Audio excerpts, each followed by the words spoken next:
Hola, que Dios te bendiga. Mi nombre es Samuel Fuentes y hoy quiero desarrollar un tema muy importante y reflexivo, el análisis FODA de un cristiano. Para ello permíteme hacerte algunas preguntas. ¿Alguna vez te has detenido a pensar cuáles son las fortalezas espirituales del creyente? O quizá cuáles son las debilidades que podrían estar afectando en el caminar cristiano.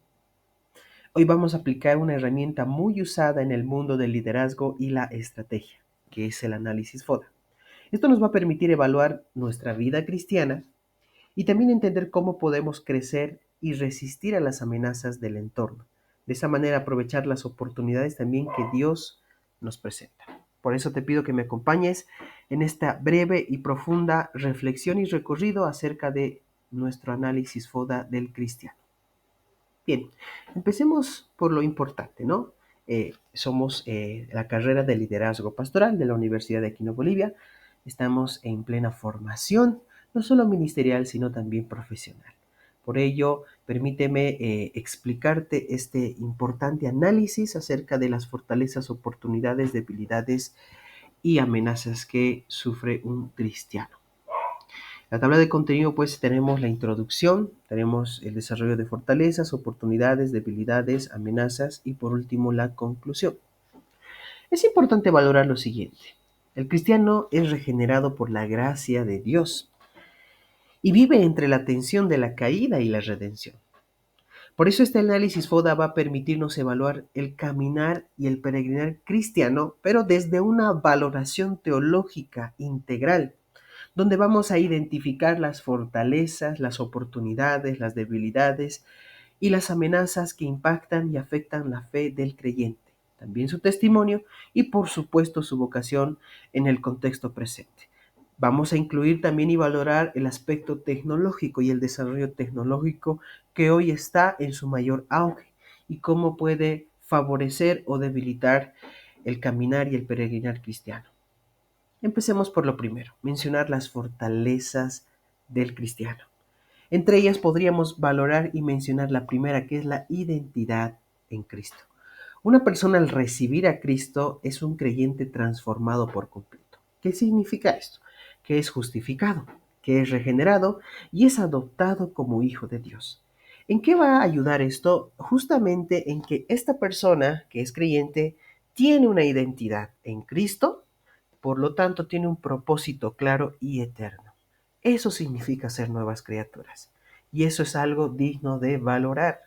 Por otra parte, cuando nos referimos a la llenura del Espíritu Santo o la presencia del Espíritu Santo en la vida del creyente, nos referimos a que el Espíritu Santo habita en el cristiano y le capacita para vivir conforme a la voluntad de Dios.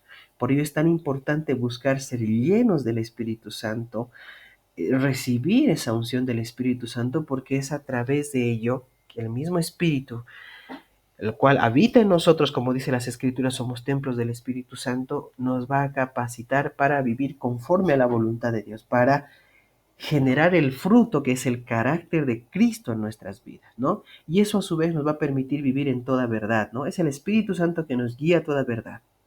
Es muy importante valorar eso. Por otra parte, el acceso a la palabra de Dios. La Biblia es la revelación divina. Es útil para enseñar, corregir y formar el carácter cristiano. Es gracias a la Escritura que el creyente tiene una dirección segura para toda área de su vida. Por eso, qué importante es poder entender que la palabra forma parte íntegramente de la formación del cristiano, ¿no? El cristiano tiene esa fortaleza, es una persona que tiene acceso a las Escrituras. Por otra parte, la vida de oración y comunión con Dios. Esto se refiere a que la persona, el creyente, tiene un directo acceso a Dios por medio de Jesucristo. El cristiano puede acceder al Padre, ¿no? Sin necesidad de intermediarios, como dicen las Escrituras. Puede orar, puede adorar, puede vivir una relación íntima con su Creador. A las oportunidades vamos a mencionar acerca de elementos tan importantes como lo es la capacidad de influencia. Cuando nos referimos a la capacidad de influencia nos referimos al impacto en diversas áreas, en la educación, en la política, en el arte, etcétera, etcétera. ¿Eso qué significa? Significa que nosotros somos luz. Tenemos la capacidad de poder llevar la palabra, llevar los principios y valores cristianos, la verdad. Tenga en cuenta que los cristianos tienen la oportunidad de transmitir el mensaje de Dios, y no solo en la iglesia, sino en lugares donde muchas veces ignoramos y no valoramos la influencia que puede traer esto, el impacto que puede traer el llevar la palabra a la educación, a la política. Hoy vivimos en una sociedad donde sabemos muy bien la política está desvalorizándose, desintegrándose, donde la corrupción está en su mayor auge, donde la educación promueve principios antiéticos. Por lo tanto, nosotros debemos comprender que la influencia cristiana también viene, y viene en realidad a través del creyente. Son oportunidades que tenemos. Donde sea que nos encontremos, nosotros podemos ser de impacto.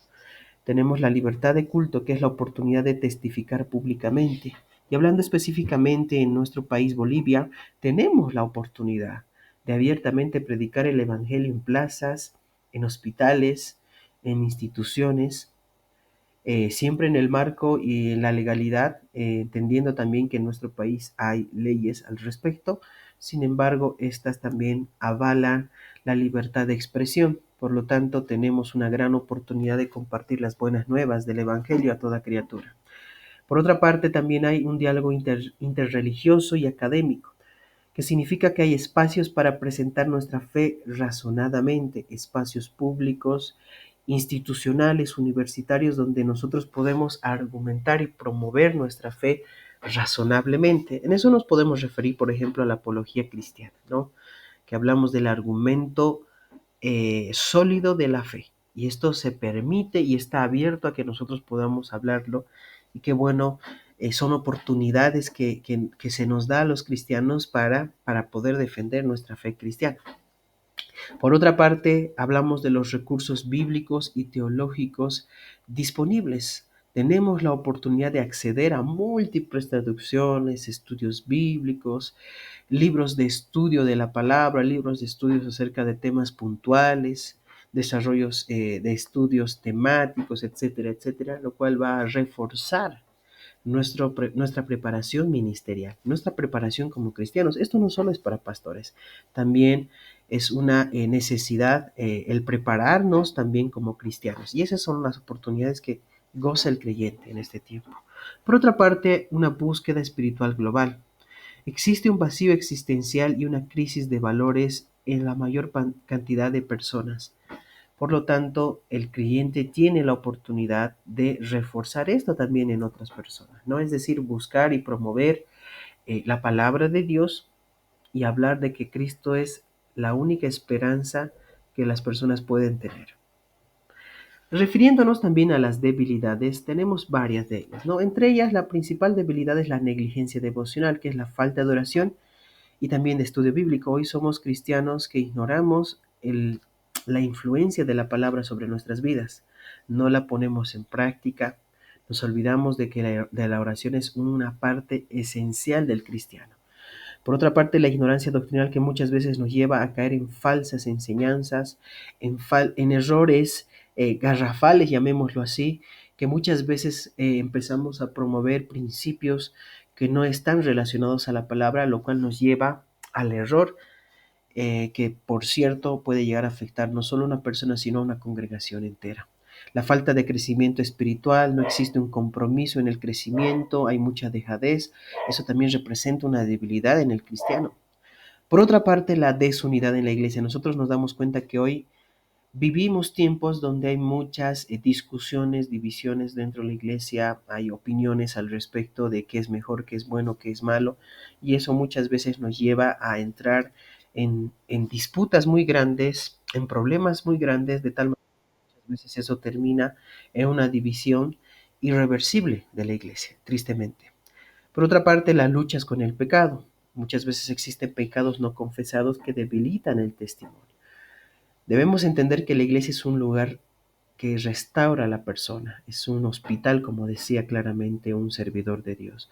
Pero muchas veces, a raíz de que hay mucho prejuicio y juicio dentro de la iglesia, es que damos lugar a los pecados no confesados y eso nos permite no avanzar, ¿no? Y esto principalmente con Dios, ¿no? Me refiero a que nosotros debemos hablar con el Señor, confesar también nuestras fallas, nuestras faltas, y Él está dispuesto a perdonarnos. También la influencia del mundo juega un papel importante, ¿no? Vivimos en una sociedad donde la influencia aumentó de manera potencial, ¿no? Hablamos de las redes sociales, la tecnología, la moda, que por cierto pueden llegar a afectar en el crecimiento del creyente. Por otra parte, hablamos de las amenazas, ¿no? ¿Qué amenazas puede sufrir el cristiano o qué amenazas están cercanas al cristiano? Entre ellas la secularización y el relativismo moral. Vivimos en una sociedad donde todo se relativiza la moral, relativiza los valores, cada quien escoge qué es bueno y qué es malo, todo es subjetivo y constantemente el creyente enfrenta esas amenazas. Por otra parte, la persecución religiosa, ¿no? Sufrimiento por causa de la fe, y esto generalmente se da en países que no tienen, digamos, una valoración en cuanto a la fe cristiana. Gracias a Dios en nuestro país tenemos esa libertad, sin embargo también dentro de esa democracia en la cual vivimos existe también estas amenazas, ¿no? De poder ir contra la fe, de no permitir tal vez al cristiano abrir y aperturarse a declarar su fe abiertamente en instituciones.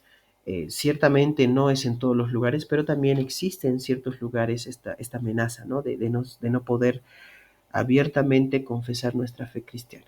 Por otra parte, las herejías y movimientos sectarios, no hay un desvío hacia doctrinas falsas, hacia enseñanzas completamente erradas, continuamente se levantan movimientos que promueven principios no solo antiéticos, me refiero a eso, sino me refiero a que existe también doctrinas que están distorsionadas y que no van acorde a la palabra, lo cual eso puede llevar a un gran error doctrinal, error en cuanto a una vida creyente, ¿no?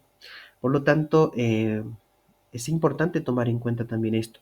Por otra parte, también está la distracción tecnológica, el desenfoque de la vida espiritual, el procrastinar, ¿no? El estar continuamente metido en las redes y no sacar un beneficio bueno acerca de ello, que no es malo estar en redes sociales, usar la tecnología, pero cuando no lo hacemos con un enfoque cristiano y con propósito, esto nos puede apartar de manera oportuna, o no en realidad de manera oportuna, eso nos puede apartar del propósito que Dios tiene en nuestras vidas.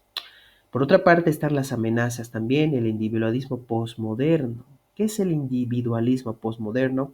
Hoy muchos se aíslan de la comunidad cristiana. Ciertamente a raíz de muchos problemas que se suscitan dentro de la institución eclesiástica, sin embargo, comprendamos que Dios ha llamado una iglesia y el cuerpo está compuesto de varios elementos, no solo de una persona, son varias personas, donde cada persona cumple una función muy importante.